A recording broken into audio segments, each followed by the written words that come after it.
UFC Shanghai just recently wrapped up, and I'm going to recap the entire card.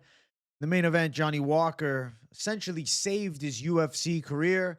There were some great fights on the card with some violent finishes, and I'm excited to talk about it. We'll go bottom all the way up to the top. So let's jump into first things first. Fight number one for the card that took place in the early hours of the morning. This thing started at like 3 a.m. for me. So this one got it started right. Satybaldiev and Dr. Nurgozhay. Satybaldiev made it look easy. He dropped Nurgozhay with a straight, and then he hits him with an Ezekiel choke from full guard. In the striking, I don't know, Nurgozhay tried a high kick or two, and he was trying to mix it up on the feet, but he seems pretty incapable. Not a good ability to close the gap. Satybaldiev had the range advantage, and that was evident. Obviously caught him with a straight shot, and he just looked a lot better, and on the ground showed levels. Even tried a Kimura. He tried to get the same move that Hibero got it, but earlier on Nurgozhay with the Kimura attempt in round number one. Now, to be fair, Nurgozhay fought out of it, and I guess you got to give him some round of applause for fighting the first submission attempt off. Then he's caught in a full guard Ezekiel choke from top. I've never seen that before in MMA. It's a great move.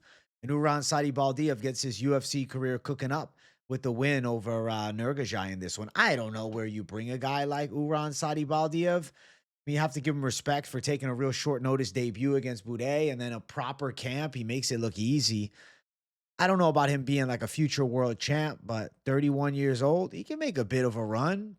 9-1, now 10-1 as a pro. I like what I saw against Nurgozhay, but Nurgozhay might also be like one of the bigger frauds of all time. You know, on the Contender Series last season, he was blue chip. Nasty striking. I fell into the delusional trap thinking that he could actually make waves, and turned out to be nothing more than like a pretty mid can. What about like Satybaldiev versus like George Tokos? Something like that kind of makes sense to me. Both guys have good ground skills. I like that level of matchup for Satybaldiev next. For Dr. Nurgozhay, I don't know, man. You better hope they don't cut Rafael Sequeira, and maybe they give a one more fight and it's against him. Or maybe they can fight in like a mall in Brazil like Sequeira normally does, and Nurgozhay can come in from, the opposing Kazakhstan to take on the Brazilian fucking mall champion. I was going to say strip mall champ, but, it's regular malls. Yeah, I don't know. I'm going on rambling. Satybaldiev, good performance. Good win. Easy win. First round. Su Young Yu, Long Xiao. This fight was competitive, actually. Good back and forth moments for both. Su Young Yu, first two rounds I thought were his. His boxing looked sharper, landed cleaner shots earlier, looked faster. Timed his punches pretty well, actually. And like Su Young Yu is not really like known as like this high caliber striker. So I was impressed with the way he was able to rip some punches together. But he definitely lost the third round. A lot of people in the live chat, they were like, robbery. No, it was no robbery. Su Young Yu clearly won the first and second round, then he got outdogged in the third. Fight is finished with Long Xiao just ripping savage elbows back to back to back. Like, instead of slugging in the pocket, he's just elbowing in the pocket, which I can appreciate that. I thought it was pretty badass what he was trying to do. But at the end of the day, he needed a finish win, and couldn't get it. Su Young Yu had done enough. I think the reason people even were arguing the second round is like it was a better second round for Xiao Long, but not enough to win it. I thought Su Young Yu did his thing striking wise. Now, he did fail 6 takedowns. Jiu-Jitsu, known as the Korean Habib, wins a fight with striking and takedowns of stuff. He ain't no Korean Habib, bro. The real Habib ain't getting 6 takedowns stuffed by Long Xiao. You understand what I'm saying? Su Young Yu's ground skills are vastly overrated. I think he's a decent fighter, the bantamweight division. I don't know about him, making any type of run. Kind of like the same shit I said with Satybaldiev. Like, I can be like, oh, I don't know, I'm playing the fence. No, he ain't going to make a fucking run. He's not like bumping up to the top 15. But undefeated 3-0 in the octagon. You got to give him some respect. 3 wins by decision. Yet to find that UFC finish. Beat a Long Xiao that got a knockout of Kwang Lee. It demands some respect. But at the end of the day, I think Su Young Yu's reach at 65 inches is going to cost him against some of the more slick striking bantamweights, especially if he can't get those takedowns going. I don't think his striking will hold up against some of the better guys. Long Xiao got a lot of experience, but to be fair, like, he's kind of mid. So good win for Su Young Yu. Let's keep running. Yizha, Westin Wilson, 37 seconds is all he needed. He was a minus 1,200 favorite. And people are said, why is he a favorite this big? And oh, I'm going to bet the value. Let me throw a couple bucks on Westin Wilson for the gamblers that did that. He deserved to lose the fucking money, to be honest with you. I thought that was a stupid call. I mean, Weston Wilson's just not good. I mean, the guy is 17-9 as a pro going into this fight, now 17-10, 36 years old, hadn't fought in over a year, and he won the fight. So it's like, why are you taking that much time out? Unless obviously there's health issues and stuff. Yizha, up and coming prospect from China, knocked him out easily, showed him the hands, rocked him with like the first punch, and then just tuned him up and flattened him. Made it look really easy. He actually knocked out Weston Wilson more impressively than John Silva did, which I thought was pretty cool. Yeah, Yizha looked deceptively fast. What's weird is Weston Wilson wanted this fight. Like, he specifically wanted to fight Yizha. Looking at it now, he's got to be kicking himself. Like, why the fuck did I want to fight that guy? Like, I'm sure there was somebody else on the roster he could have had like a halfway, decent chance of not getting killed against. 37-second lockout loss, and he landed 0 strikes, and this was his last fight on his contract.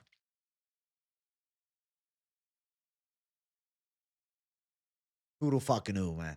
Weston Wilson's getting cut from the UFC. I'm officially giving him the pink slip. Yizha, I mean, he's got a shitload of fights, but he's still young at 28. I don't know where he would go from here. I mean, beating Weston Wilson is like still beating like one of the worst guys in the UFC. It's not like a win that really fucking matters. It matters that you got to win, but you know what I mean when I say it doesn't really matter. It's not like it's going to give you that much credit of like, oh shit, he got that W. All right, like let's start moving him up the ranks. I don't know, man. You know what though? A Stephen Nguyen fight isn't crazy. Ah, might be too much of a stretch, but like Jamal Emmers isn't crazy. Another prospect like Timmy Kawamba is not really crazy. Those type of fights make the most sense. At the end of the day, a win over Weston Wilson, it's like, yeah, it's a UFC W, but it doesn't really move the needle all that much. But good performance for Yizha. He did it right, 37 seconds. He's a huge favorite. He did what had to be done. Now, this one, my God, upset. Holy shit. Kyle Daukaus starches Michel Pereira. It doesn't even make sense. Like, I can't even believe this happened. Michel Pereira is starched by Kyle Daukaus in 43 seconds. Yes, Kyle Daukaus, who was knocked out by Eric Anders, starches Michel Pereira. Right hook. Down goes Pereira, ground and pound, and he's fucking out. This is the dream come to reality. Now, I have to give a special shout out. My brother picked Kyle Daukaus. Shout out to Alex. Mr. Alex Talks Fights. Covers the PFL on the channel. If you don't know who he is, look him up. Alex Talks Fights. He got good picks. He picked Daukaus to fucking win. And I thought, it's kind of funny, all right, you chasing, you going for a big dog. All right. You think maybe he's got the chance, but thinking about what he told me, and this was just a fucking private convo. He said, he's like dreaming of that chance to come back to the UFC. He's been working at it. Like he's going to have it in this fight. Sure enough, Michel Pereira completely overlooked him, thought it was going to be an easy fight, and then got fucking starched. That's why Michel Pereira got dropped early, is because you really had no respect for the striking of Kyle Daukaus at all. Like you could feel it. Like he's like, I'm going to run through this guy. He's not anything I haven't seen before. And when you don't have any respect for the opponent on the other side, you can end up fucking looking up at the light saying, what the fuck happened? I just lost to a guy that was perceived as a bum. But Kyle Daukaus, he's 16-4. He's not really a bum. Huge for Kyle Daukaus. And it's one of those wins where like jump starts the UFC comeback. I mean, Marco Tulio was supposed to fight against Michel Pereira. Shit, I'd watch Kyle Daukaus fight Tulio. Quick knockout. We didn't see a lot of round time, right? But I'm assuming that Kyle Daukaus is better than he's ever been, aside from just now having the ability to knock people out. This was a pretty massive W because you're taking on a guy in the top 30, right? I mean, he could get a fight against Jun Young Park with a win like this. Kyle Daukaus just changed his life, really. He went from UFC washout to taking out a guy that, is fairly popular and known for fun striking. I don't think Michel Pereira is crazy popular. He's on the fucking prelims of the Shanghai card. But, he's got a bit of a following. And like I say, he's a top 30 guy in the world. At one point was ranked, dog, he was the favorite against Fluffy Hernandez. And now he gets knocked out in 43 seconds by Kyle Daukaus. Talk about fucking miracle. Miracle in Shanghai. Congrats to Kyle Daukaus. Welcome back to the UFC. This is a huge moment for him. For Michel Pereira, dog, he might be out. He might be out here. Next one, Rongzhu and Austin Hubbard.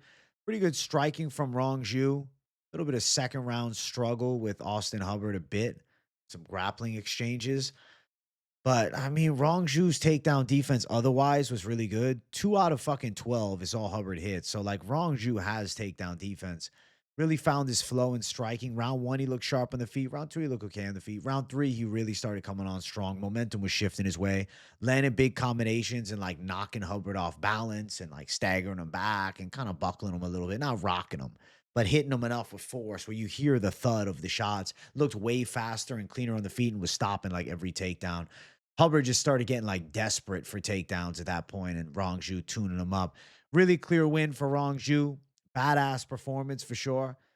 Kind of a breakout win, getting a W against, a guy that doesn't have a great UFC record, but, it's not a debuting guy. It's a veteran. It's an Ultimate Fighter finalist. It's Austin Hubbard.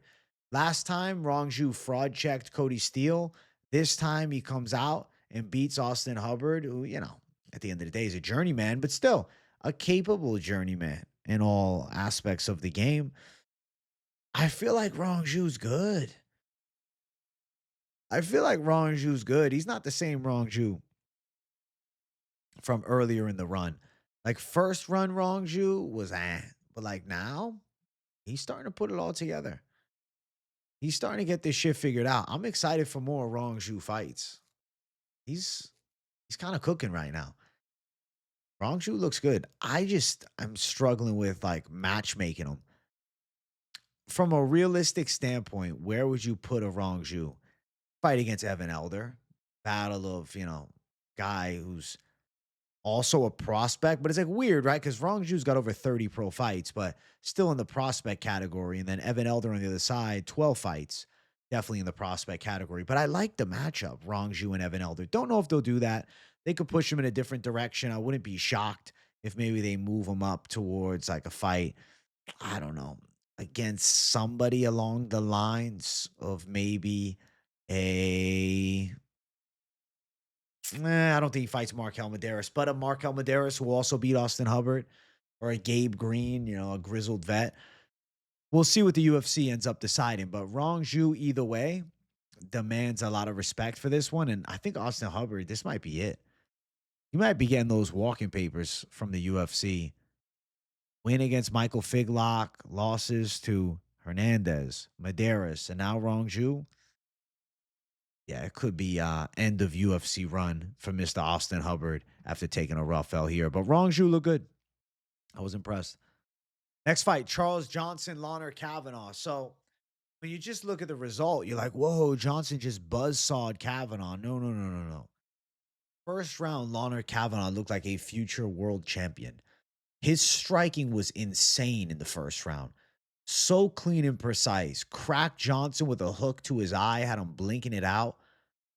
So fast with his kicks to the legs and his counter shot ability. So much quicker than Charles Johnson. Charles Johnson had 0 for him on the feet, round number 1. Even the wrestling from Launer Kavanagh showed itself. Round 2, start of round 2, more of the same. Like Launer Kavanagh looking just levels above Johnson. But then, about halfway through round number 2, the gas tank started to dwindle. Johnson noticed. Johnson starts coming on strong. Johnson starts bringing pressure. Johnson starts ripping punches on the inside, chasing Kavanagh. Hits him with a big shot, like a body barrage on the inside against the cage. They call it shoe shining in boxing, like pa, like this. Pa, like a little flurry. Then he catches Kavanagh with the perfect punch. As Kavanagh's exiting range, Johnson hits him with the thunderous right. Down goes Kavanagh, ground and pound knockout. Kavanagh's hands were completely down. He was defenseless. He really just miscalculated range and God had those fucking hands up. He was gassed. Gas tank got kind of exposed. Charles Johnson knocks you out, you normally go on a run. Look at Joshua Van. So Leonard Kavanagh's future is still bright as long as he doesn't get down on himself. But Charles Johnson is still fucking here, bro. I predicted Charles Johnson to win this fight. I thought that he would be the guy to beat. I was very skillful, Leonard Kavanagh. But not ready yet, Leonard Kavanagh. And I turned out to be damn right. But my God, round one, Kavanagh looks like a world beater. But it ain't a 1-round fight. It's a 3-round fight. And to be a world champion, you got to be able to do it for 5 rounds. Kavanagh, he could do it for 7 minutes. And then he fell apart. Now, Charles Johnson is in a pretty great position right now, seeing that, he just took out blue chip prospect. Last year, he took out another blue chip prospect in Joshua Van. Beat Sumudaerji also, who fought on this card and looked fucking incredible. I don't know, man. Steve Erceg, Charles Johnson might be the perfect fight. Like, can we just give Charles Johnson a fight up the ranks that's more in the favorable matchup category?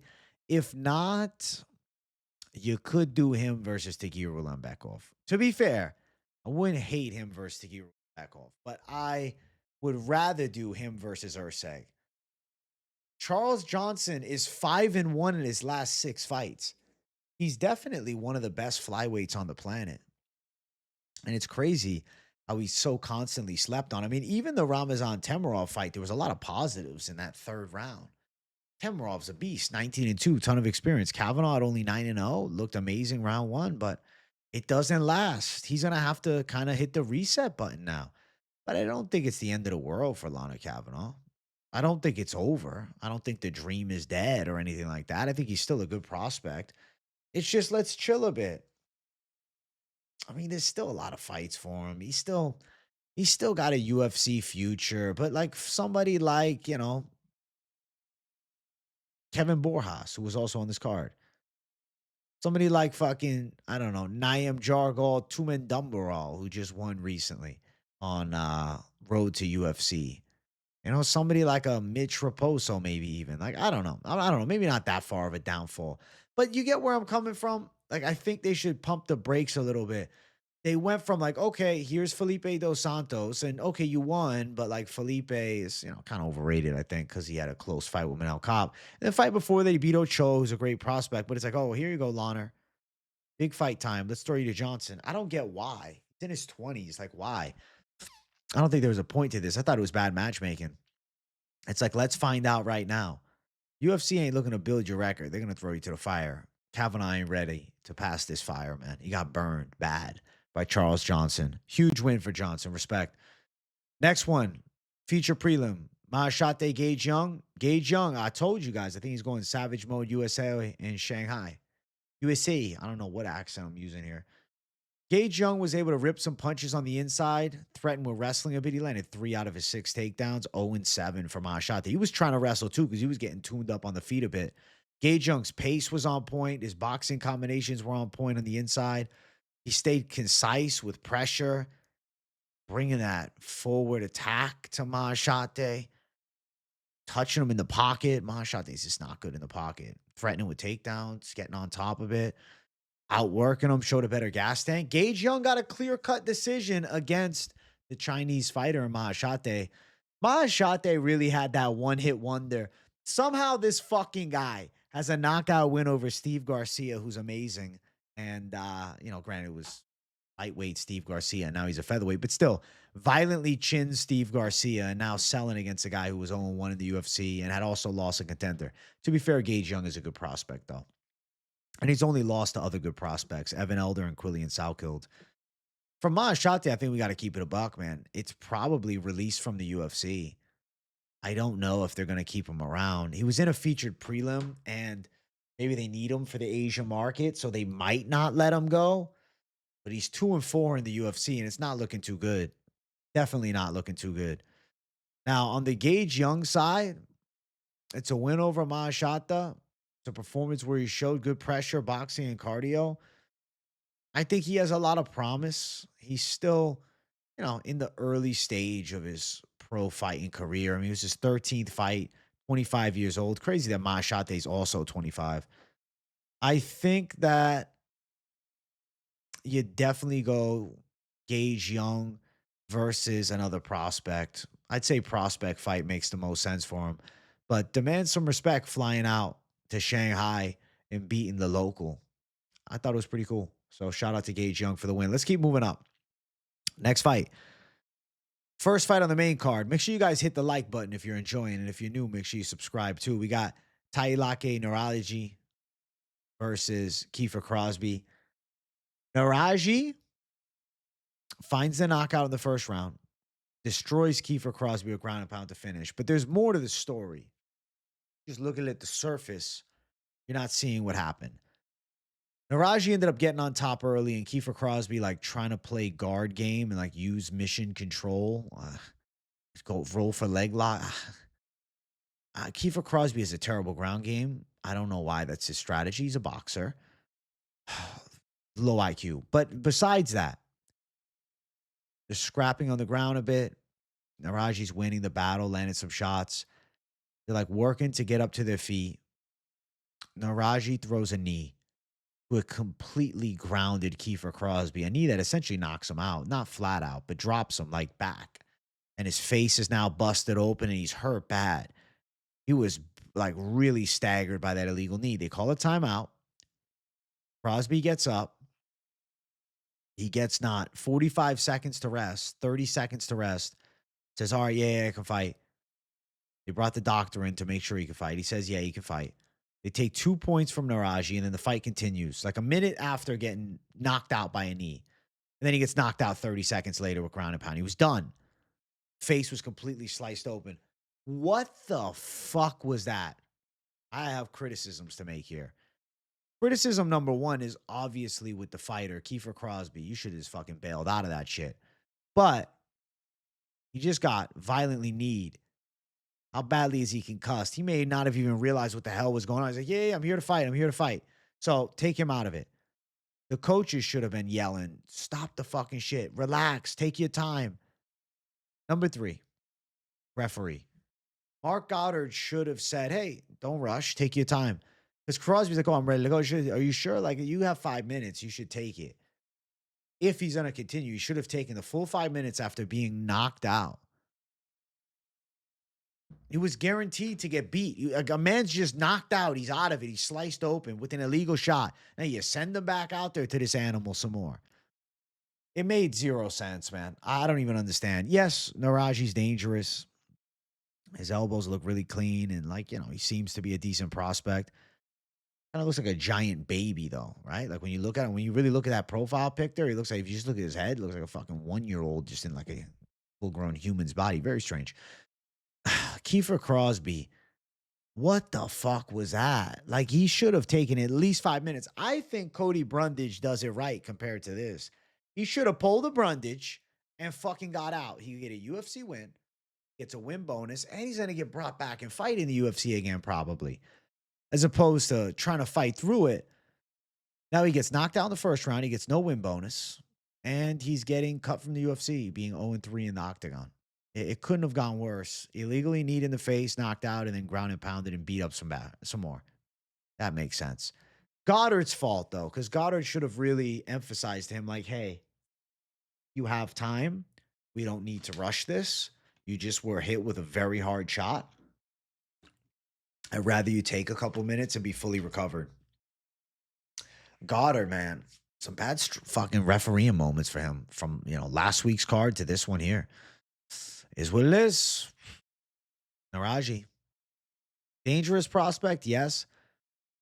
For God's sake, bro, an illegal strike is really what got him to finish. So, I don't know. We got to see some more out of him. Next one, Sumudaerji versus Kevin Borjas. This right here was just a levels matchup. Sumudaerji styled on Kevin Borjas, which is a clean kickboxing display from range. Borjas never really got started. Couldn't track Sumudaerji down. Looked slower on the feet. Was chasing a bit. He just got tuned up by a more sophisticated kickboxer with way better range and way better range management. Sumudaerji looked fast. He looked accurate. His takedown defense was good. He stopped 5 takedowns. He also failed on 5 takedowns, but who gives a shit about Mudarji's takedowns? He stopped 5 takedowns.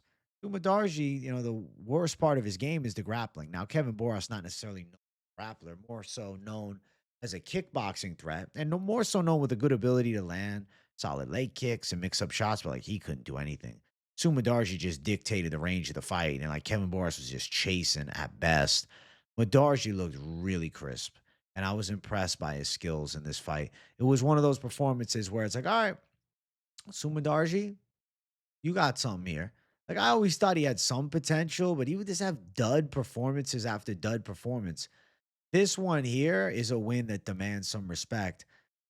Now, with this fight against Sumudaerji that ends up, not going his way for Borjas, he's 1-3 in the UFC. Does have to win over Ronaldo Rodriguez, so I'll suggest to you it keeps his UFC career alive, but for how long? I don't know. Suma Darji's an interesting case because striking wise, I feel like he can mix it up with a lot of really good fighters. Like Suma Darji, Kaya Sakura would make a lot of sense in a battle of kickboxers if Kai sticks around in the UFC, even though he's coming off a loss. That's a matchup that I kind of like, even though Su's coming off the 2 wins. I don't want to see him fight a grappler, but I worry that I give him like Rafael Estevam and he's going to force to fight a guy who's going to try to take his ass down. Just fucking feed him strikers, bro. I just want to see him fight strikers. Sumudaerji versus Jose Ochoa. That could be cool. Even though Ochoa is coming off a loss, like I'm still down for that. They're gonna give him Estevam, aren't they? My God, I hope not. I just want to see more striking from him, bro. I want to sit back, enjoy Sumudaerji's kickboxing because that is what his flow is. When he fights against fellow strikers, man, he looks good. And against Borjas, he shut down his whole game. Borjas is like chasing with wild shots.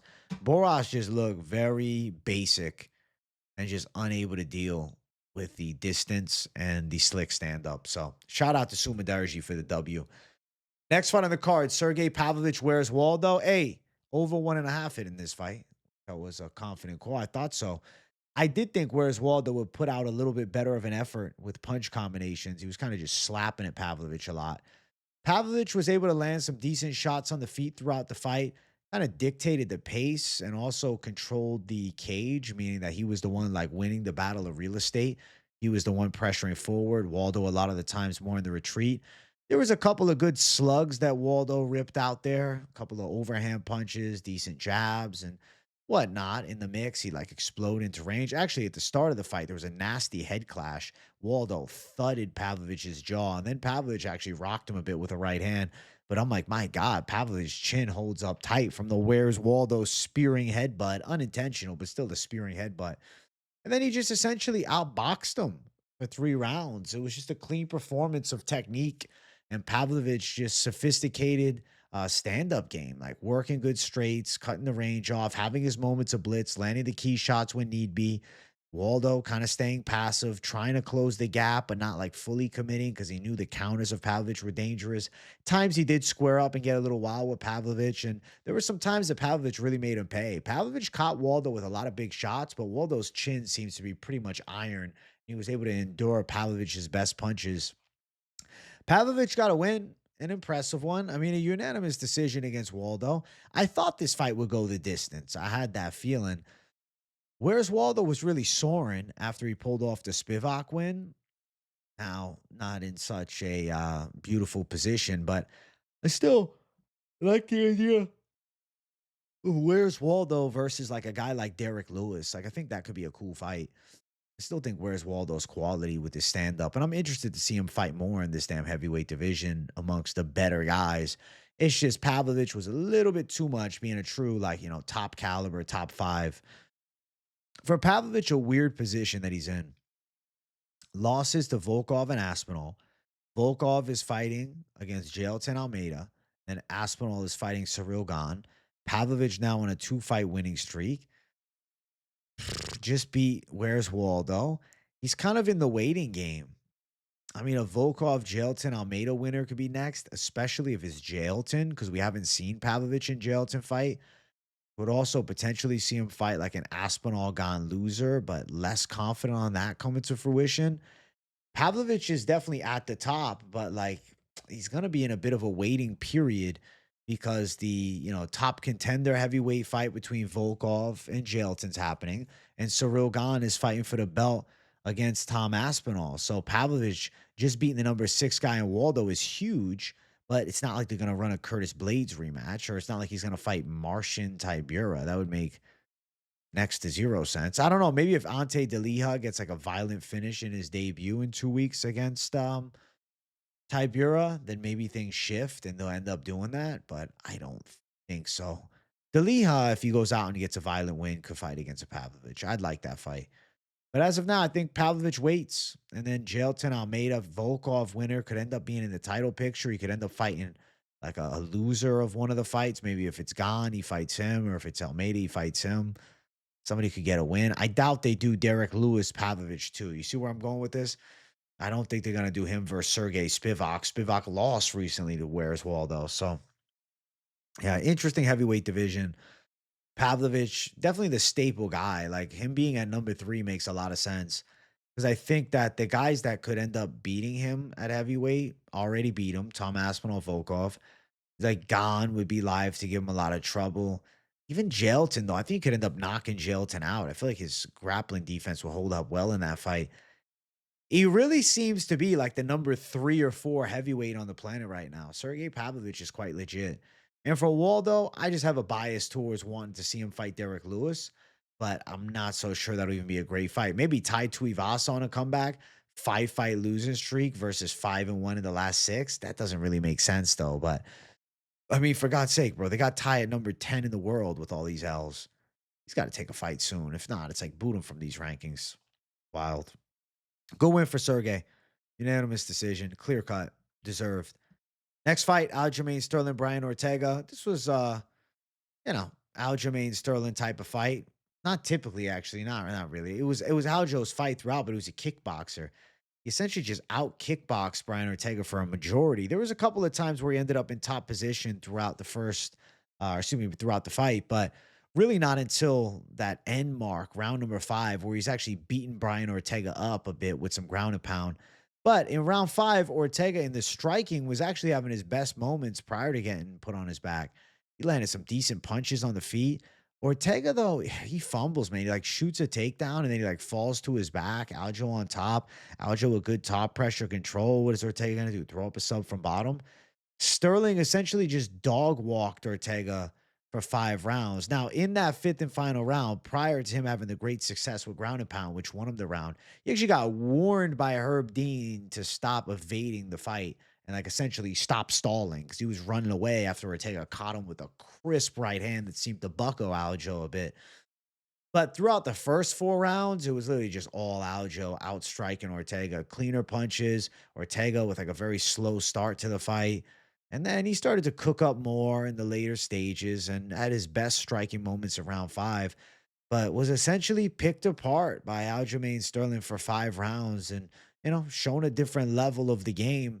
I don't know where Ortega's at because this fight got moved up to lightweight. He can't make 145 anymore. He doesn't look like a lightweight. He just lost to Aljo, who's the former bantamweight champion. So what does that even mean?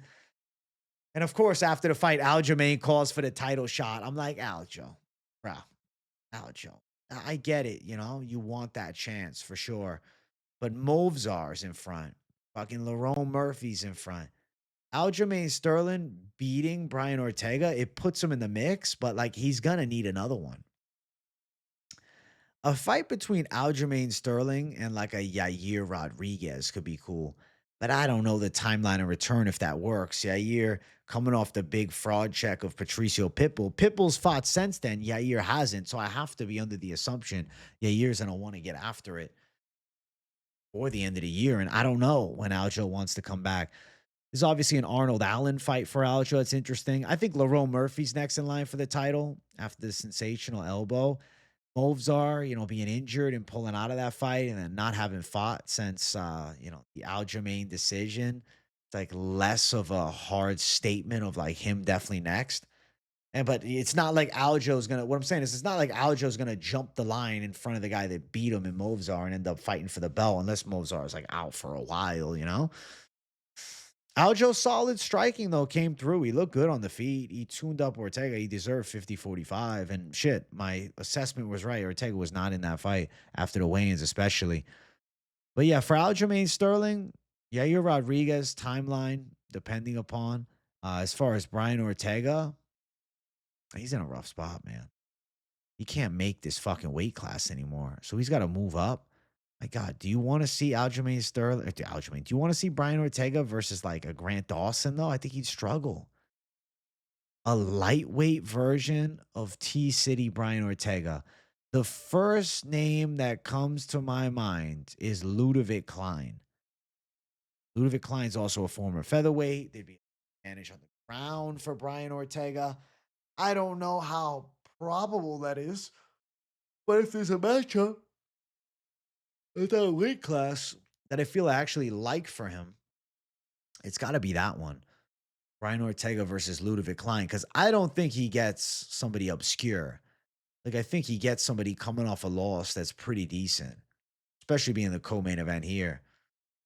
Fucking T City, man. Rough position for him. It was a rough fight, man. Bad performance. Just completely outgunned. Now what? Lost 2 in a row. The Diego Lopez one. Now to Aljo. Win against Yair before that lost Yair, and then the Volk title fight. So since he lost to Volkanovski, he's only won 1 fight out of the 4 that he's had. Then he lost also to the same guy in Yair. He looked like a savage against Chan Sung Jung, but my God, that was back in 2020 now. That's forever ago. My God. That's different, right? It doesn't feel like it was that long ago, but that's a long time back. Max Holloway, his first title fight back in 2018. So since in the 2020s, he has 2 wins, opposite 4 losses. Ortega seems to be past it. He's not old at 34, but the way the fights tend to go, I just feel like he's past his prime. Let's jump to the main event. Good win for Aljamain Sterling, the co-main. In the main event, we saw Johnny Walker fraud check Mingyang Zhang, pulling off a massive upset. Oh my gosh. I have to tell you, round number 1, I thought it went perfect for Zhang, aside getting a finish. You know, aside from that element of it, like Walker tried to take him down, Mingyang ends up on top and did some work from top position. Was boxing Walker up, catching him with shots, and Walker was just staying on the bicycle. He wasn't staying still. He just kept on moving.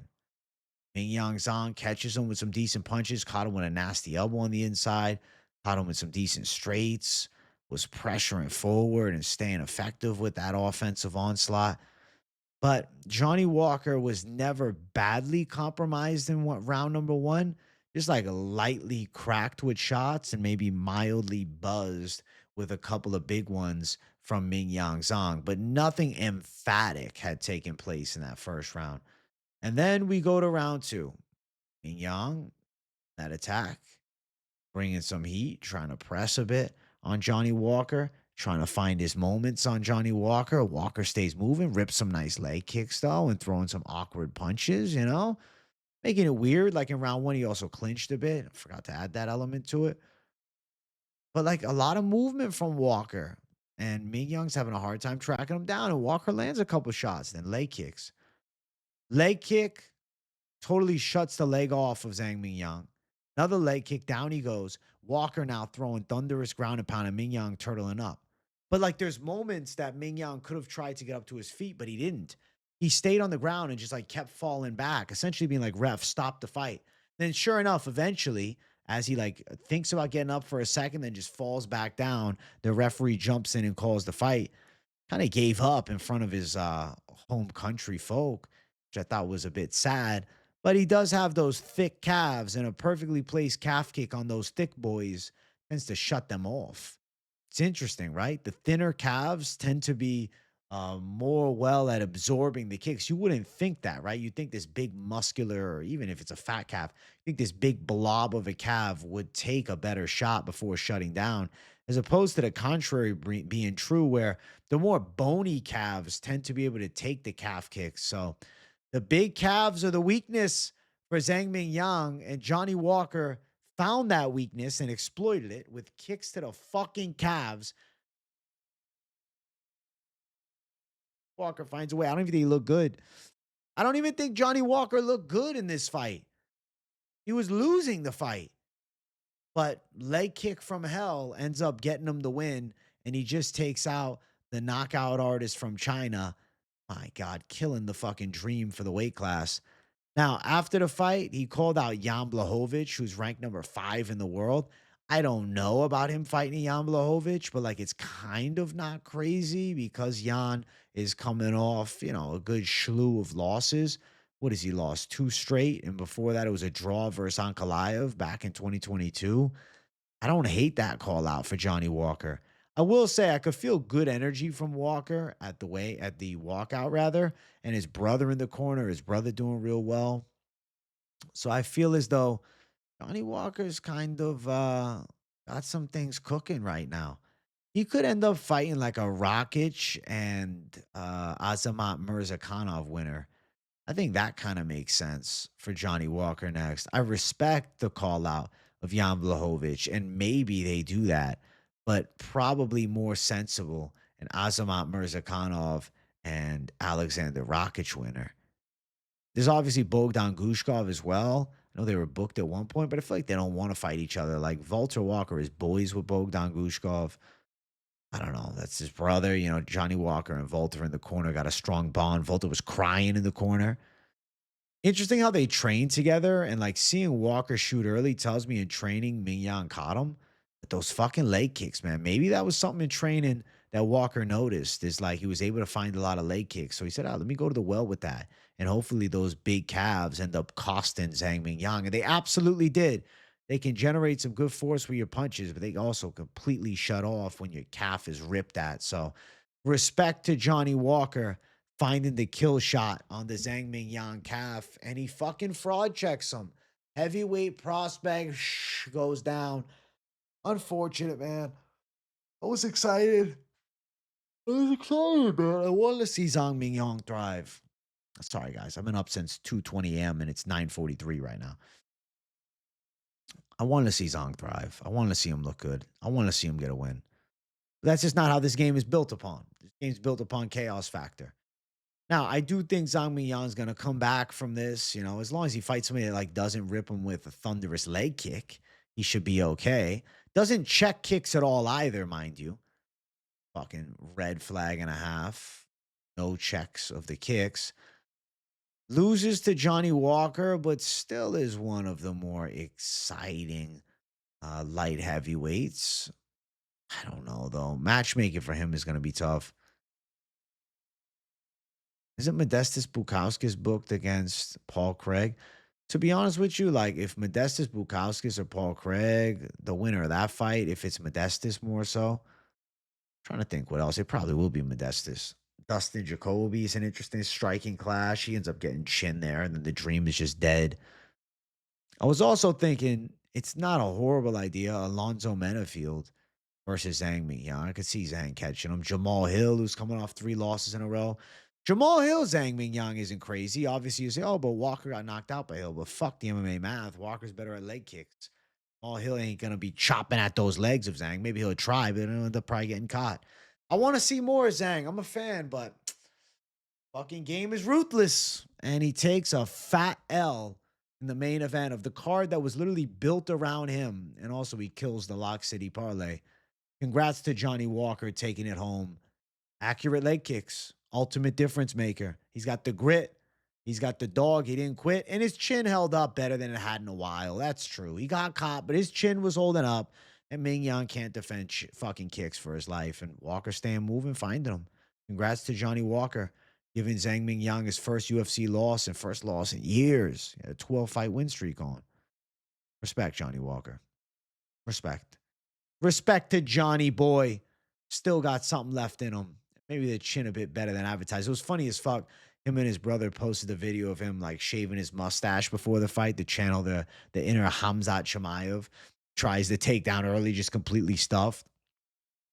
But Johnny Walker, his veteran savviness carried. I really don't think he looked that good though. He said, I'm going on a title run. This is my 3rd one now. I'm like, okay. Good luck to Johnny Walker. I'll be sitting here watching and enjoying as a fan. But I don't think he's taken out some of these top guys. He found the flaw in Zhang Mingyang, but Zhang Mingyang's still a young prospect in his 20s. Now, I want to go over the picks for the card. So, obviously, main event, L. I had Zhang Mingyang, as many of us did. Loss in that one. Co-main event, Aljamain Sterling, W in that one. Featured fight, I guess I had delusional faith in Waldo, which led me to the over, but still delusion. Had Borjas lost. So what do we got? 1-3 here, 2-3 after I had this one because I had fucking Tailaki Neurology to pull through. Nueraji. I keep calling him Neurology. My God. Fight before that, I had Gage Young over Mashate. That was the prelim king. Had Charles Johnson as an underdog against Kavanagh. Had Rongzhu over Hubbard. Had Pereira over Daukaus. Did not happen. Daukaus with a crazy fucking upset. Had Yizha over Wilson. Had Yu over Long. And had Satybaldiev over DR Nurgozhay. So 1, 2, 3, 3-1, 4, 5, 6, 6-1, 7-1, 7-2, 7-3, 8-3, 8-4. But I hate missing the main event. 8-4 on the picks. The main event takes an L. Lock City Parlay takes an L, which pisses me off. But to be fair, I have to look at the bright side. Safe but boring parlay with Aljamain Sterling. Wait, did that not hit? Hold on. Let me double check. Yeah. The Sumudaerji, the Rongzhu and Sumudaerji Borjas over 2.5 at -107 did hit. And then the Pav and Waldo over 1.5. And then Sumudaerji Borjas over 2.5 hit. But the D-Gen shit goes to shit. The Lock City goes to shit with Zhang taking the fat L. It's so disappointing because like he looked clearly ahead. And then his legs get chopped up. And because he got the fat boy calves, they just can't. They can't deal. They can't endure the calf kick. It's a wild fucking game. Thank you guys for 52,000 subscribers. Well worth it to get up at 2 a.m., 2:15 and start the stream at 3 to bring you guys the fucking thunder. I love you all. I hope you guys enjoyed the week's worth of content. Week off, but I got Contender Series content. So don't worry. Contender Series picks Monday. Contender Series Fight Companion Tuesday. I'll still be bringing the heat. And then we're back for UFC Paris, which is going to be a certified banger. And I'm getting back on track with the lock. Now I'm frustrated. Dang, Mingyang can't stop a fucking calf kick at the fat leg cells. After I had the over 1.5 in the Waldo Pav fight, which seems scarier. That's the ruthless fight game. Smash the like button if you guys haven't. If you're new, subscribe it up. Let me know what you thought of the card down below. I thought it was a great card. Well worth getting up.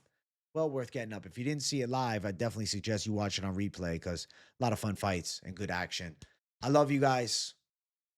W in the comments if you got nothing to say too. Boost the algorithm for your boy. I'm getting sleepy over here, man. I got to get some rest, all right? I'm tired. It's almost 10 a.m. and I'm going to sleep for a few hours and then enjoy my Saturday night off, chat. This is a rare thing right here. This is beautiful. I love you guys for real, though. Turn the post notifications on. Keep it locked in. Thank you again for 52,000 subscribers. Big milestone. And I'll see you guys all in the next one. And we'll celebrate a live stream next week for 52K. Hell yeah. I'll still be doing live streams galore, even with the off week. Don't sweat. Thanks, guys. See you in the next one. Much love. Peace out.